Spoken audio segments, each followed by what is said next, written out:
찬송가 269장 찬송하심으로 9월 월상 예배를 하나님 앞에 드리겠습니다. 찬송가 269장입니다.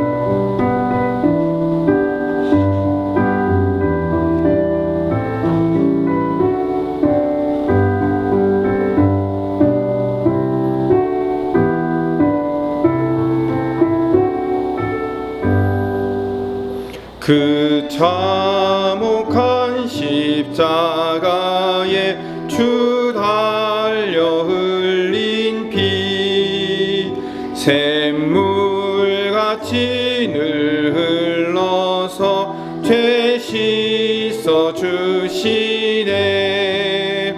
값없어도 다 나와서 내 죄를 흰 눈보다 더 희도록 참 성결 얻으리. 나 믿노라 그 보혈 공로를 흠없어도 피 흘리사 날 구원하셨네.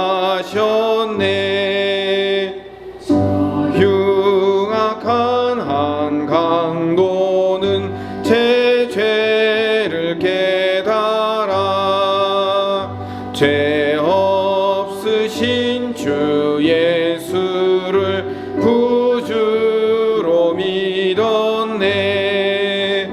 내 지은 죄 흉악하나 주 예수 믿으면 용서받은 강도같이 곧 구원받으리.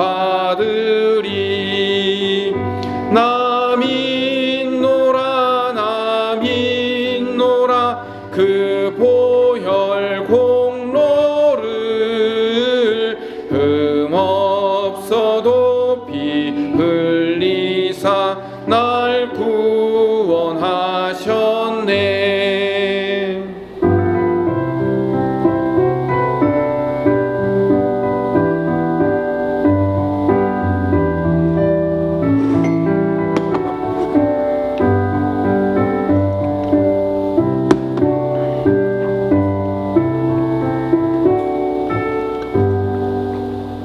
온 백성의 죄 사하신 하나님 어린 양, 그 십자가 지심으로 온 인류 구했네.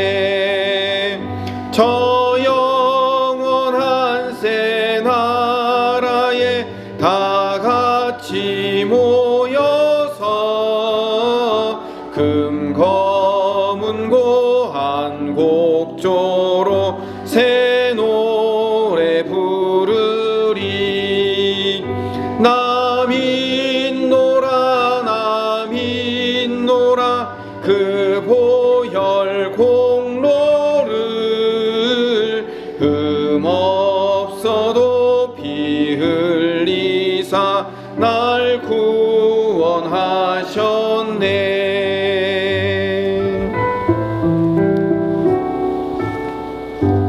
찬송가 270장 한 장 더 찬송드리겠습니다. 270장입니다.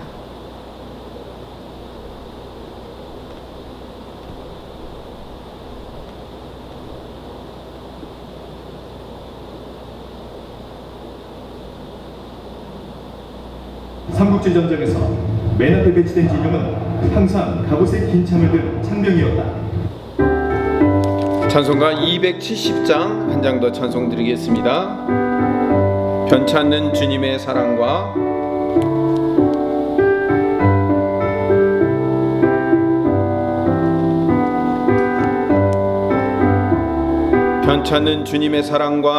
변찮는 주님의 사랑과 거룩한 보혈의 공로를 우리 다 찬양을 합시다.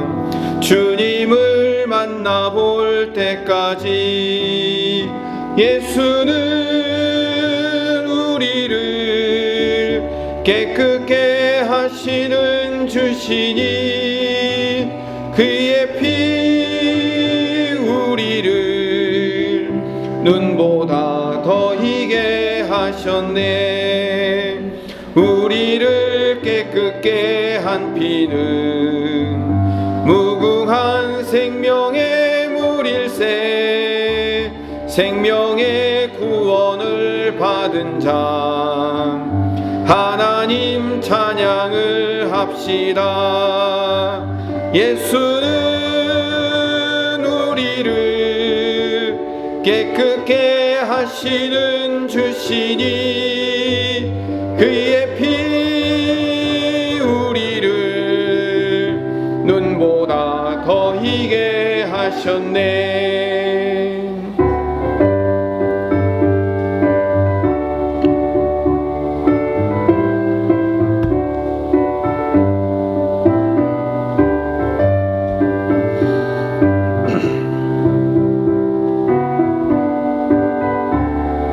주님의 거룩한 보혈을 주님의 거룩한 보혈을 날마다 입으로 간증해 담대히 싸우며 나가세. 천국에 들어갈 때까지 예수는 우리를 깨끗게 하시는 주시니 그의 피 우리를 눈보다 더 희게 하셨네. 십자가 단단히 붙잡고 날마다 이기며 나가세.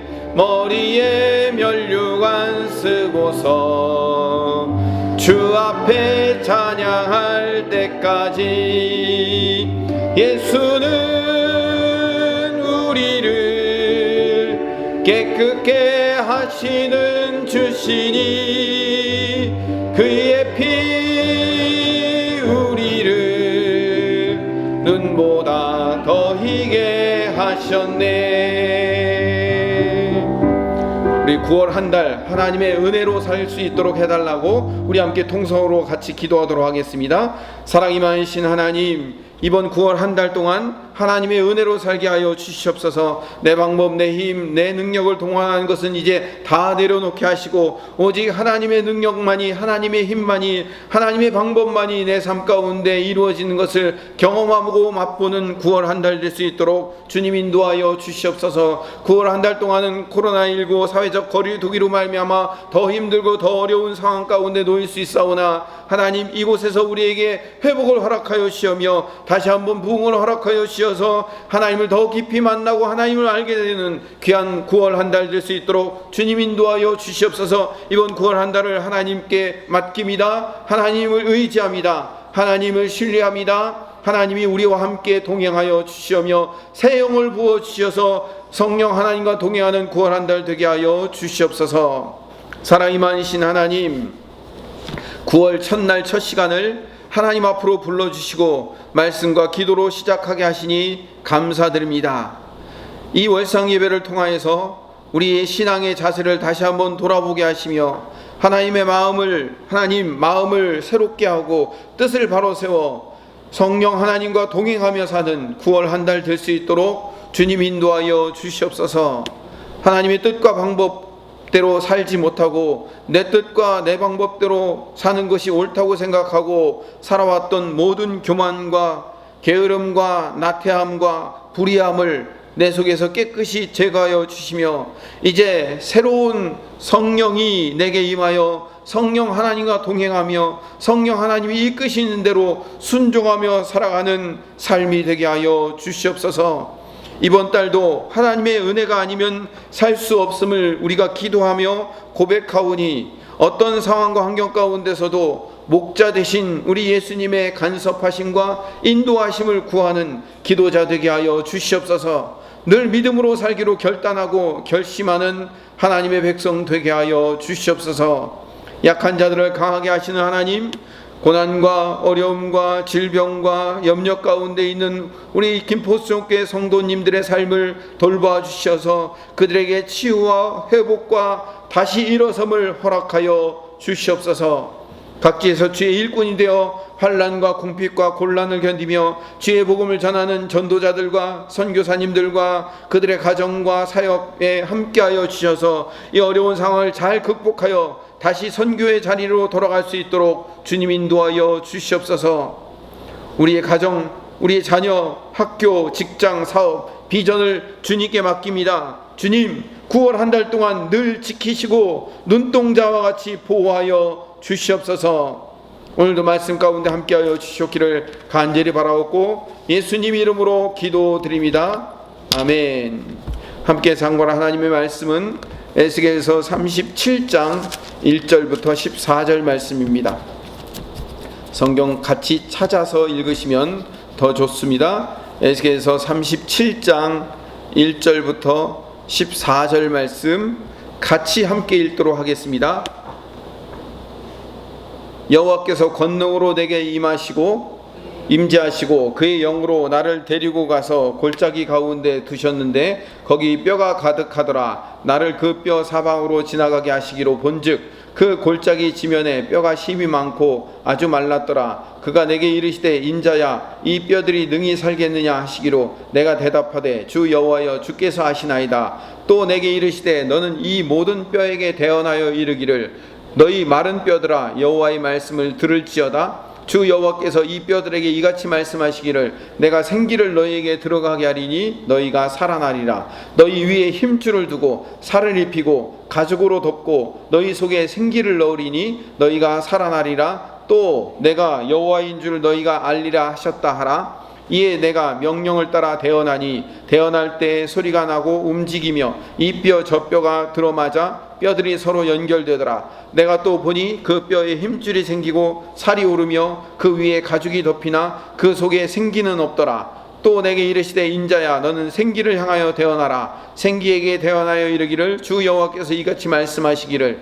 생기야 사방에서부터 와서 이 죽음을 당한 자에게 붙어서 살아나게 하라 하셨다 하라. 이에 내가 그 명령대로 대언하였더니 생기가 그들에게 들어가매 그들이 곧 살아나서 일어나 서는데 극히 큰 군대더라. 또 내게 이르시되 인자야 이 뼈들은 이스라엘 온 족속이라. 그들이 이르기를 우리의 뼈들이 말랐고 우리의 소망이 없어졌으니 우리는 다 멸절되었다 하느니라. 그러므로 너는 대언하여 그들에게 이르기를 주 여호와께서 이같이 말씀하시기를 내 백성들아 내가 너희 무덤을 열고 너희로 거기에서 나오게 하고 이스라엘 땅으로 들어가게 하리라.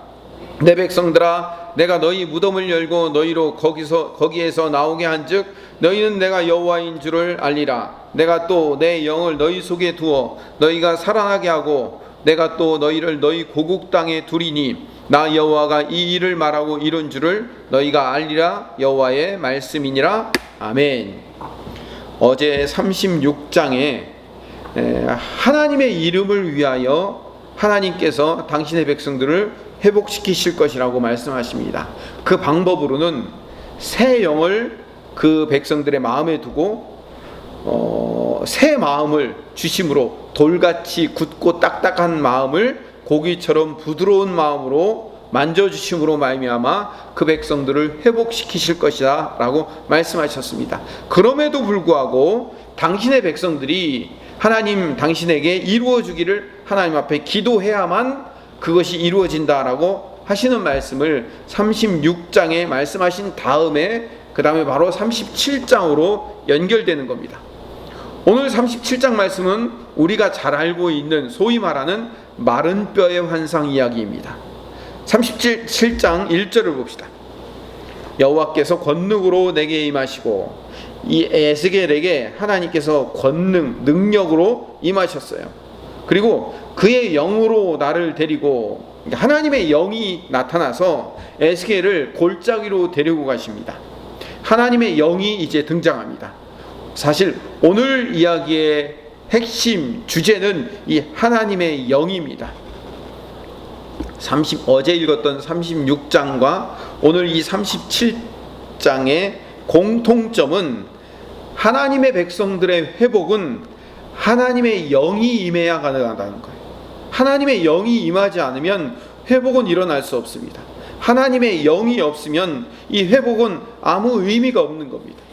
하나님의 영이 있어야 회복이 일어난다는 사실이 오늘 37장 그리고 어제 36장 말씀의 결론이기도 합니다. 그래서 오늘 본문 여러분들이 읽어보셨겠지만 오늘 본문에서 생기라는 단어가 계속 등장해요. 생기. 이 생기라는 단어가 5번이나 계속 등장하는데 이 생기라는 단어에 초점이 맞춰져요. 이 생기라는 단어는 히브리어로 루하흐라는 단어인데 여러분 많이 들어보셨을 겁니다. 제가 설교 시간에 여러 번 했던 이야기예요. 영이라는 단어예요. 근데 이 생기라는 단어의 루하흐는 37장 1절에 여호와께서 권능으로 내게 임하시고 그의 영으로라고 했을 때 그의 영이라는 단어의 영도 히브리어로 루하흐예요. 그러니까 그의 영으로 나를 데리고 했을 때 그 영이나 아니면 생기라고 했을 때 그 생기나 우리말로는 영이라고도 번역되고 생기라고도 번역되었지만 사실은 히브리어 원어에 보면 다 똑같은 단어로 되어 있어요. 루하흐라는 단어로 되어 있어요. 그래서 오늘 제가 미리 결론을 말씀드린 게 뭐냐면 하나님께서 이제 36장 이야기예요. 당신의 이름을 위하여 당신의 영을 보내셔야만 진정한 회복이 일어난다고 어제 말씀드렸죠. 36장에 말씀드렸죠. 그러니까 회복과 부흥은 하나님의 영이 있어야 가능한 거예요. 하나님의 영이 있어야 회복된다는 얘기는 뭘 의미하냐면 하나님께서 당신의 주권대로 일하신다는 사실을 알아야 되는 거예요. 하나님의 주권대로 일하는 거예요. 2절로 가봅시다. 2절 에스겔 선지자는 마른 뼈를 보게 됩니다. 2절 나를 그 뼈 사방으로 지나가게 하시기로 본즉 그 골짜기 지면에 뼈가 심이 많고 아주 말랐더라. 뼈가 심이 많은데 마른 뼈라는 거예요. 마른 뼈. 그러니까 이 마른 뼈라는 것은요 아무짝에도 쓸모없는 존재라는 것을 의미하는 거죠. 하나님의 백성들의 그 영적인 상태뿐만 아니라 이스라엘 백성들의 현실의 상태가 뭐예요? 마른 뼈와 마찬가지죠. 바벨론 포로로 끌려와서 속국의 백성들이 포로로 끌려와 거기서 지내는 상태라는 것은 뭐 마른 뼈의 상태와 마찬가지를 의미하는 거죠. 이 뼈는 창세기 2장에 보면 인간을 창조할 때 하나님이 흙으로 사람을 지으시고 그 코에 생기를 불어넣어 주시니 생명이 되었다고 했을 때 그 흙, 아파르라는 히브리어 단어, 그게 먼지라는 의미거든요. 먼지와 같은 상태에 있는 그 흙을 하나님이 뭉치셔서 거기에 하나님의 생기 하이 네샤마를 불어넣었더니 하이 네페시 생명이 되었다라는 그 천지 창조 중에 인간 창조의 이야기가 지금 에스겔 선지자의 마른 뼈의 환상에서 그대로 반복되고 있는 겁니다. 그러니까 인간 창조의 반복이죠. 하나님의 영이 임하지 않으면 인간도 창조될 수 없어요. 인간이. 그리고 이 마른 뼈와 같이 모든 우리 인간의 영이 말라버리고 하나님의 백성으로서의 그 제 기능을 못하는 그 자들이 다시 하나님의 백성으로 회복되는 일도 뭐가 있어야 가능하다고요? 하나님의 영이 있어야 가능한 겁니다. 그래서 창세기 2장의 인간 창조 이야기와 에스겔의 마른 뼈 환상의 이야기는 같은 이야기를 반복하고 있다고 보면 되는 겁니다. 자, 하나님의 영이 에스겔에게 대언하라고 이야기해요. 이 대언하라는 말도 5번이나 등장합니다. 대언하다라는. 이 대언하다라는 얘기는 뭐냐면 에스겔이 대언자의 역할을 하는 거예요. 대언자라는 거 뭐냐면 예언자의 역할이 있는 거죠. 하나님의 말씀을 그대로 전달하는 도구이며 통로라라는 의미예요. 에스겔이 대언한 대로 이 뼈에 힘줄이 생겨요. 살이 입혀져요. 그리고 이 가죽이 덮여져요. 피부가 덮여지는 거죠. 근데 중요한 것은 그렇게 힘줄이 생기고 살이 입혀지고 가죽으로 덮여도 살아있는 존재는 아직 아니에요. 인간 형태는 만들어졌지만 거기에 뭐가 들어가 있어야 돼요? 생기가 들어가야 된단 말이에요. 그래서 5절에 봅시다. 5절 같이 읽어봅시다. 주 여호와께서 이 뼈들에게 이같이 말씀하시기를 내가 생기를 너희에게 들어가게 하리니 너희가 살아나리라. 생기가 들어가야 살아나는 거예요. 아까 말씀드렸죠? 생기가 있어야 생명이 되는 것처럼 지금 이 마른 뼈도 겉모양은 다 힘줄과 살과 가죽이 덮여져도 생기가 들어가야 살아나는 거예요. 그래서 이 에스겔이 하나님의 말씀대로 다시 대언합니다. 9절에 대언해 보니까 9절 또 이르시되 인자야 너는 생기를 향하여 대언하라. 생기에게 대언하여 이르기를 주 여호와께서 이같이 말씀하시기를 생기야 사방에서부터 와서 이 죽음을 당한 자에게 불어서 살아나게 하라 하셨다 하라. 그리고 10절에 이에 내가 그 명령대로 대언하였더니 생기가 그들에게 들어가서 그들이 살아나는 놀라운 역사를 경험하고 맛보게 되더라는 거죠. 자, 그래서 1절부터 9절, 10절까지의 이야기는 그 마른 뼈의 환상을 그대로 보여주는 이야기고 11절부터 14절까지의 이야기는 그 환상의 의미를 다시 한번 설명해 주는 겁니다. 그 뼈들은 뭘 의미하느냐? 11절에 보니까 이 뼈들은 이스라엘 온 족속을 상징하는 겁니다. 그러니까 이스라엘 족속들의 상태가 이 마른 뼈와 똑같은 상태가 되었다라는 것을 그대로 말하고 있죠. 우리의 뼈들은 말랐고 우리의 소망이 없어졌기 때문에 우리가 다 멸절되었다고 자기들 스스로 고백하는 거예요. 바벨론 포로로 끌려가서 소망 없는 자들의 그 외침이 그 뼈의 상태 그대로 드러나고 있는 것을 보게 되는 거예요. 그때 12절에 다시 에스겔에게 대언하도록 명령합니다. 내가 너희 무덤을 열고 너희로 거기에서 나오게 하고 이스라엘 땅으로 들어가게 하리라. 이스라엘 백성들이 회복될 것에 대한 이야기를 뭘로 지금 상징적으로 표현한다고요? 마른 뼈가 생기가 부어져서 살아나는 것으로 표현을 하는 거예요. 상징적인 비유적 표현이죠. 이스라엘의 회복을 이렇게 언약하고 계시는 겁니다.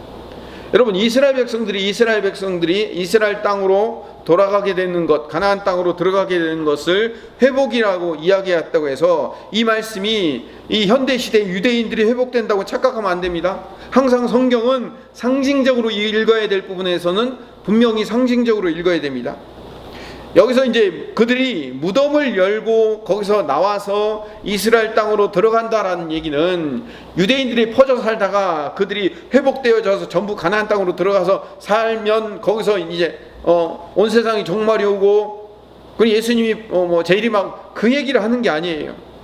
그게 아니고 무덤을 열고 거기서부터 이스라엘 백성들이 나와 이스라엘 땅으로 들어간다는 얘기는 예수님을 통하여서 완성된 이야기를 말씀하고 있는 거예요.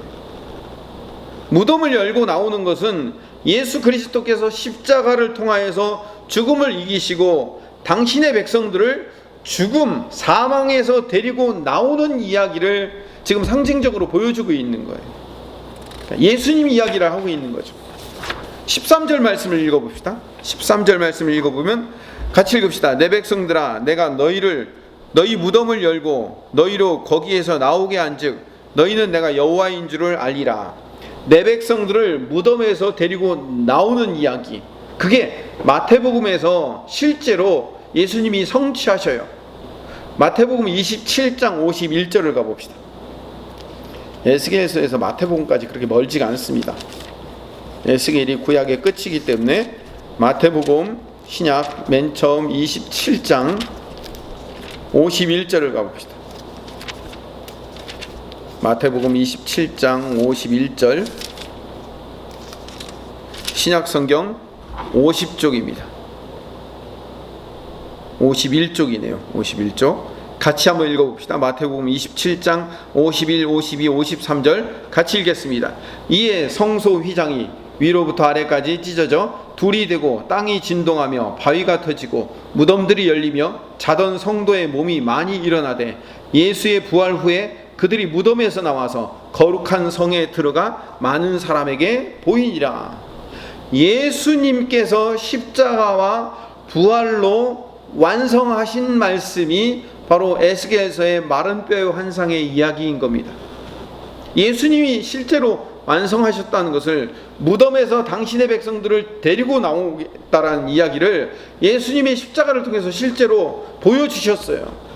그래서 무덤이 열려서 자던 성도, 잔다라는 얘기는 뭐예요? 죽었다라는 의미의 성경적인 상징적 표현이잖아요. 자던 성도들의 몸이 일어나서 예수님 부활 후에 그들이 무덤에서 나와서 거룩한 성, 하나님의 백성이 있는 그 예루살렘 성으로 다 들어간다라는 그 이야기가 실제로 완성되는 거예요. 그리고 이제 마지막 14절, 에스겔서 37장 14절, 내가 또 내 영을 너희 속에 두어 너희가 살아나게 하고 내가 또 너희를 너희 고국 땅에 두리니 라고 얘기해서, 내 영을 너희 속에 두어 너희가 살아나게 하고, 이 얘기는 어디 있었었죠? 36장 26절에서 27절의 말씀을 다시 한번 반복합니다. 36장 26절에서 27절의 말씀이 뭔지 아시죠? 제가 한번 읽어보겠습니다. 또 새 영을 너희 속에 두고 새 마음을 너희에게 주되 너희 육신에서 굳은 마음을 제거하고 부드러운 마음을 줄 것이며, 또 내 영을 너희 속에 두어 너희로 내 율례를 행하게 하리니 너희가 내 규례를 지켜 행할지라. 이 말씀을, 36장의 말씀을 37장 14절에서 반복하고 또 나중에 39장에서도 다시 반복하게 됩니다. 오늘 말씀을 이제 정리하겠습니다. 예수님을 통해서 우리를 구원하시고 성령님을 보내셔서 하나님의 백성들을, 이 성도들을 다시 살려내실 그 말씀을, 예언의 말씀을 미리 에스겔에서 미리 말씀하고 계셔요. 이 마른 뼈의 환상을 통해서. 그 마른 뼈의 환상은 결국 예수님을 통하여서 성취되고 예수님의 영이신 성령님을 통해서 성취된다는 사실, 그리고 우리는 이미 그 성령님이 우리 안에 임재하심으로 그 성취된 말씀을 살아가고 있다는 사실을 깨닫는 우리 김포수종교회 성도들 되시기를 간절히 소원합니다. 바울이 성령으로 충만할 것을 명령하고 있습니다. 이 얘기는 이미 우리 성도된 우리는 성령님이 내주하시며 거하시는 존재임을 믿습니다. 그러나 우리 심령이 성령 하나님께 우리 마음을 두고 성령님께 내 인생의 모든 주권을 맡겨드리지 않으면 그 구약의 이스라엘 백성들처럼 그들이 그 마른 뼈가 된 그런 심령을 가지고 바벨론 포로로 끌려갈 수밖에 없었던 것처럼, 우리도 성령 하나님께 주권을 맡겨드리지 않으면, 그래서 내가 내 인생의 주권이 되어서 내가 내 인생을 끌고 가려고 하면 내 이 심령이 이스라엘 백성들의 심령과 똑같이 마른 뼈와 같은 그런 심령이 될 수 있다는 사실을 우리는 이 말씀을 통해서 경고받아야 됩니다. 그리고 실제로 이 말씀을 듣고 있는 우리 중에 심령이 마른 뼈와 같은 자들이 있을 수 있습니다. 우리는 성령 하나님 다시 한번 우리 안에 충만케 거하여 주셔서 우리가 다시 한번 생기로 충만하여 회복되는, 그래서 이스라엘 백성들이 바벨론 포로에서 돌아와 회복되는 놀라운 역사를 경험했던 것처럼 우리도 성령 하나님이 우리 안에 임재하여 주셔서 다시 한번 첫사랑을 회복하고 다시 한번 뜨거운 마음을 가지고 주님을 향하여 부르짖으며 간구하는 그런 생기 있는 자가 되게 해달라고, 성령 하나님으로 충만한 자가 되게 해달라고 기도하시는 9월 1일 첫날 되시기를 간절히 축원드립니다. 우리 함께 이렇게 기도합시다. 한국교회가, 마른 뼈와 같은 한국교회가 다시 한번 생기이신 성령 하나님이 임재하심으로 말미암아 회복의 놀라운 역사를 경험케 해 주시옵소서. 마른 뼈와 같은 김포수종교회와 우리 성도들의 심령이 성령 하나님으로 말미암아 회복되는 놀라운 역사가 있게 해 주시옵소서. 성령 하나님 다시 한번 우리에게 충만케 임재하여 주시옵소서라고 간절한 마음으로 부르짖어 기도하겠습니다. 주여, 사랑이 많으신 하나님 함께하여 주시니 감사드립니다. 우리가 간절한 마음으로 부르짖어 기도하오니 하나님 역사하여 주시옵소서.